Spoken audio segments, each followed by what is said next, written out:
بسم الله الرحمن الرحيم السلام عليكم ورحمة الله وبركاته የዛሬው መልእክቴም ደግሞ በተለይ ቲክቶክ እና ፌስቡክ መሰል ፕላትፎርሞች ላይ ያላችሁ ወንድምና እህቶችን ይመለከታልና ስሙኝ እስቲ አንዴ። የሆነ ወንድማችን ነበር ፌስቡክ ላይ በጣም ጎበዝ ልጅ ነው፣ አክቲቭ ነው፣ ብዙ ነገሮችን ፖስት ያደርጋል። ፖስት የሚያደርጋቸው ጥቅሶችን ነው፣ ሰዎች የሚሰሩትን ዳዕዋና መሰል ነገሮችን ሼር ያደርጋል። እና ያ ወንድማችን ለተወሰነ ጊዜ ጠፋ ከሶሻል ሚዲያ። ለምን ጠፋህ ብዬ ፈልጌው ሄጄ ያናገርኩት። አውቀዋለሁ በፊትም እናወራ ነበርና ሰላም አለይኩም ወአለይኩም ሰላም፣ ለምንድን ነው ከሶሻል ሚዲያ የጠፋኸው አልኩት። ወንድሜ ሙዓዝ አለኝ፣ እኔ በልጅነት አባት እናቴ ቁርአን አላስተማሩኝም። አሁን ራሴን አድጌ ራሴን ካወቅኩ በኋላ ደግሞ በተቻለኝ አቅም አንተም እንደምታውቀው ነገራቶችን ሼር አደርጋለሁ እንጂ ለራሴ ፖስት የማደርገውን ጥቅስ ራሱ ተርጉሜ ነው የማመጣው። እና ቁጭ ብዬ ራሴን ስመለከት ሰዎች የሚናገሩትን ነገር ሼር ማድረግ እንጂ ራሴ መናገር አልችልም፣ እውቀት የለኝም። ስለዚህ ለምን ወደ እውቀት መፈለግ አልገባም ብዬ ቁርአን መማር ጀመርኩ አለኝ። የዛሬ 2 ዓመት ቁርአን መማር ጀምሬ ድፍን 2 ዓመት ስማር ቁርአን ሳነብ እንትን ስል መርከዝ ሄጄ ስማር 5 ጁዝ ብቻ ተማርኩኝ አለ። እንዴ 2 ዓመት ሙሉ ተምሬ 5 ጁዝ ብቻ? እንዴት 5 ጁዝ ብቻ 2 ዓመት ሙሉ ይፈጅብኛል ብዬ ተገረምኩና ቆይ እስቲ ከሶሻል ሚዲያ ራቅ ብዬ ልመልከት ብዬ ሶሻል ሚዲያ ሙሉ በሙሉ እርግፍ አድርጌ ትቼ ለሶሻል ሚዲያ ማውለውን ጊዜ በአጠቃላይ ወደ ቁርአን ትምህርት መለስኩት አለ።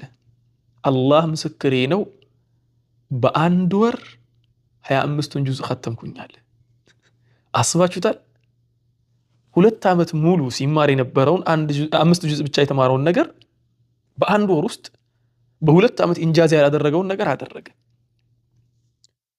ተገረምኩ አለኝ። خلاص በጣም ተደነቅኩ። እንዴት እንዴ ለካ መጀመሪያም ስማርትነስ አጥቼ የሆነ ነገሮችን የሚይዝበት አእምሮ አጥቼ አልነበረም፣ ጊዜ አልሰጠሁትም። የሰጠሁትም ጊዜ ምንድነው የሚባለው ቅንጭብጭብ አድርጌ ከዚህም እያልኩ ነው ጊዜ እየቆጠብኩ የምሰጠው እንጂ ተገቢውን ጊዜ ለቁርአን አለመስጠቴ ነበር አለና ያ ልጅ حتى ይሄንን የኔን ታሪክ አለኝ ወላሂ ለሰዎች ብታስተምረው ራሱ ደስ ይለኛል።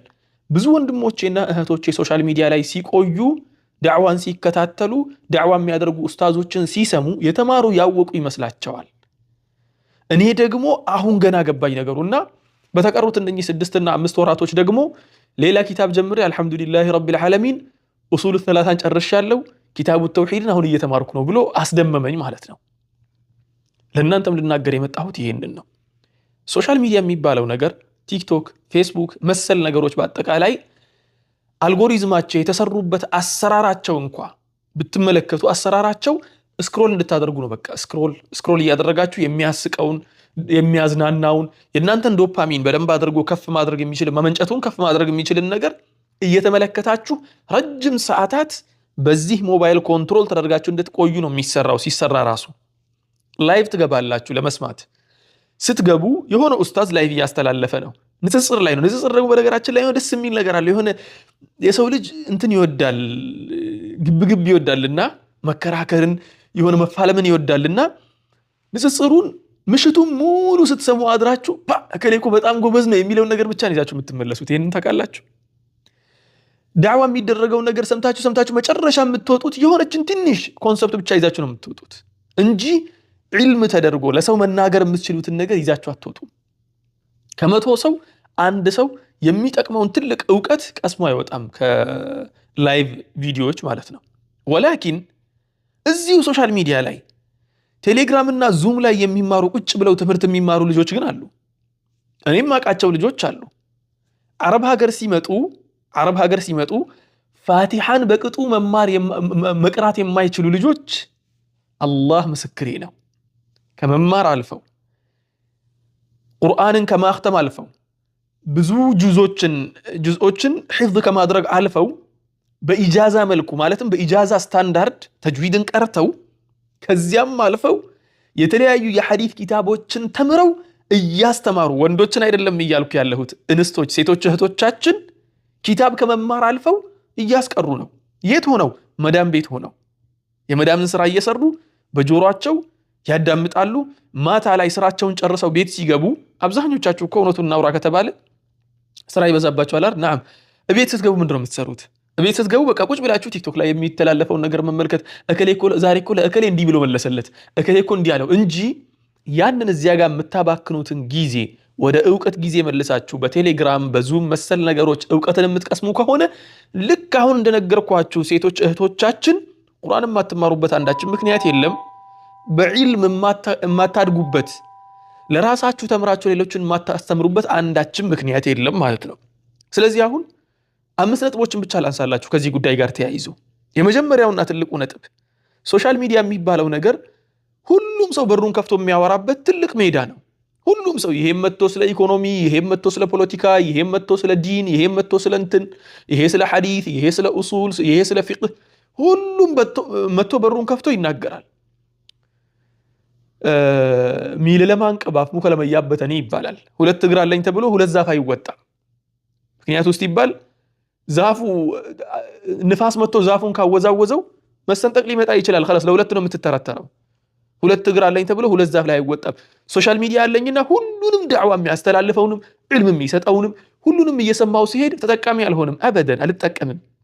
ምንድነው መሆነው ግን ሙባዕሰር ነው መሆነው። የሆነ ነገር ሰማለው የሆነ ያወኩም ይመስለኛል ግን አላውቅም። ተግባባ? እንደዚያ ነው የምትሆኑት። ስለዚህ ወንድሞቼና እህቶቼ ዒልምን የምታገኙት እንዲህ ካለ ነገር አይደለም። ዒልምን መሬት ላይ ወረድ ተብሎ ነው የምትማሩት።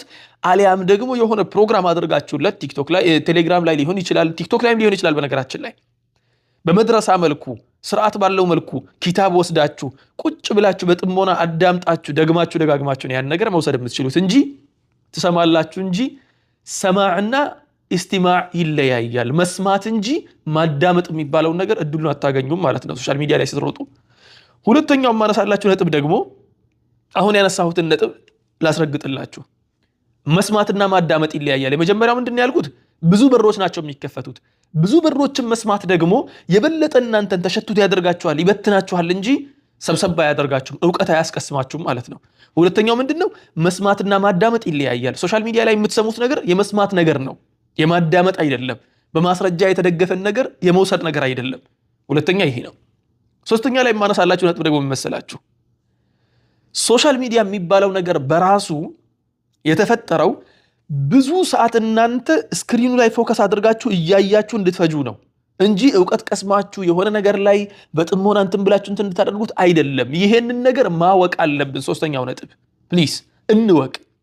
እነኚህ ሰዎች ሲሰሩ በዕውቀት እንድናድግ ሳይሆን በኢንፎርሜሽን ብቻ ከኖሌጅ የሚባለውን ነገር ዕውቀት የሚባለውን ነገር ርቀን ማስረጃ የሚባለውን ነገር ርቀን በመረጃ ብቻ እንድንኖር ነው እነሱ የሚያደርጉን። ኢንፎርሜሽን ብቻ እየሰበሰብክ ኢንፎርሜሽኑን ዕውቀት እንዲመስል ያደርጉልሃል ማለት ነው። ተግባባን? ኢንፎርሜሽን ደግሞ ኖሌጅ ሊሆን አይችልም። መረጃ ማስረጃ ሊሆን አይችልም። ዕውቀት ሊሆን አይችልም። ስለዚህ ማስረጃና መረጃ ለይተን አውቀን ከመረጃ ይልቅ ለማስረጃ ቦታ እንስጥ። ማስረጃዎችን ዕውቀቶችን ለመማር ጊዜያችንን እንትን እናደርግላችኋለሁ። አራተኛው ነጥብ ደግሞ ምንድነው? በቴሌግራም እና ዙም ላይ ብዬ እንደ ንግግር ያነሳሁት ነጥብ አለ። ብዙ ቻናሎች አሉ ቴሌግራም ላይ ዕልምን የሚያስተላልፉ የተለያዩ ኪታቦችን የሚያስቀሩ። ለምሳሌ ያክል ሼክ ኢልያስ አህመድ ለረጅም ጊዜ ዕልም እየሰጠ ነው። ቴሌግራም ላይ እያስተላለፈ ነው። ዩቲዩብ ላይ እያስተላለፈ ነው። ማን ነው እየተከታተለ ያለው? ዳዕዋ ቲቪ የሚባለው ትልቁ ቻናል የሼክ መሐመድ ሐሚድ ዲን ብዙ ዳዕዋዎችን እያስተላለፈ ብዙ ዕልሞችን እያስተላለፈ ዳዕዋ ብቻ አይደለም ዕልሞችን እያስተላለፈ ነው። ማን ነው ተከታትለው እየተማረ ያለው? ቴሌግራም ላይ ብዙ አቂዳቸው ሰሊም የሆኑ ስለ አቂዳ ትምህርት የሚያስተምሩ ብዙ ኪታቦችን እያስቀሩ ያሉ ትላልቅ ወንድሞች፣ ዑለሞች፣ መሻይኾች፣ አሳቲዳዎች አሉ። እነሱን ተከታትላችሁ የማግኘቱ ኃላፊነት ደግሞ የእናንተ ነው የሚሆነው ማለት ነው። ስለዚህ ፕሊስ አእምሯቸው ወደዚህ እናዙር። አምስተኛው ነጥብ ደግሞ ምንድነው? እነኚህን ነገሮችን ስትከታተል ሙዓዝ እዚህ ጋር ቁጭ ብሎ የሚያስተላልፈውን ነገር ስታዳምጥ አድማጭና ተከታይ ትሆናለህ እንጂ አስተማሪ መሆን አትችልም፣ ዓሊም መሆን አትችልም፣ ኡስታዝ መሆን አትችልም። ሙነዚር እንኳን የሆነ ነገር ላይ ተነስቶ የሚናገር ተናጋሪ እንኳን መሆን አትችልም። የምትሆነው ግን ምንድነው? ተከታይ። በቃ ሁሌ ታጨበጭባለህ ብቻ። እከሌ ኢልሙ እኮ ትላለህ። አንተም እኮ ዓሊም መሆን ትችላለህ። ማን ከልክሎህ ነው? ማን እግርህን ይዞህ ነው? ስንትና ስንት ወንድሞች እየነገርኳቸው አይደለም እንዴ? ስንትና ስንት ወንድሞችና እህቶች አረብ ሀገር ላይ ተቀምጠው ከባድ ሁኔታ ላይ ተቀምጠው ዕልሙን ተምረው እያስተማሩ ነው ያሉት። ለእናንተም ጊዜው አልረፈደም። እነኛ አሁን የምነግራችሁ ወንድሞች ከሀገር ሲወጡ 20 ምናምን ዓመት ሆኗቸው ነው የወጡት። ዛሬ ላይ 40 ዓመት ገደማ ነው ያሉት፣ ግን ዕልምን ተምረው እያስተማሩ ነው ያሉት።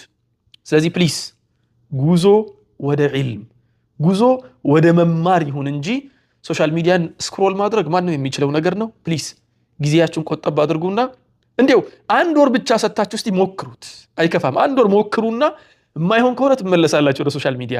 አንድ ወር ሙሉ በሙሉ ጊዜያችሁን ለዒልም ሰጣችሁ ቲክቶክ ላይ፣ ቴሌግራም ላይ፣ ዙም ላይ ፈልጉና ዒልም የሚማሩበትን መድረሳ ፈልጋችሁ ግቡና ተምራችሁ እስቲ ራሳችሁን ቼክ አድርጉ። ጥሩ ነገር ከተናገርኩ የዚያኔ አታመስግኑኝ፣ ዱዓ አድርጉልኝ። ከተሳሳትኩ ደግሞ መታችሁ ልክ ንገሩኝ። ባረከላሁ ፊኩም ጀዛኩሙላሁ ኸይረን ወአሕሰነላሁ ኢለይኩም። እዚህ ጋር ተቀምጠው የሚናገሩ ብዙ ሰዎች፣ ዳዕዋ የሚያደርጉላችሁ ብዙ ሰዎች እናንተ እንደምታስቡት ዙም ላይ ቲክቶክ ላይ ተቀምጠው አይደለም የተማሩት። አብዛኞቹ ዑለሞች ስር ቁጭ ብለው ተምረው ነው የመጡት፣ ወይ ደግሞ የሆነ ቦታ ሄደው ዒልም መማር ባለባቸው ሰዓት ላይ ተምረው ማስተማር ባለባቸው ሰዓት እያስተማሩ ነው። አንተም ደግሞ አሁን ላይ ያለህበት ደረጃ የመማር ደረጃ ከሆነ ሰዓትን እዚህ ጋር አታባክን። ማንንም ፎሎ ለማድረግ ጊዜም አይኑርህ። ሂድና ተማር።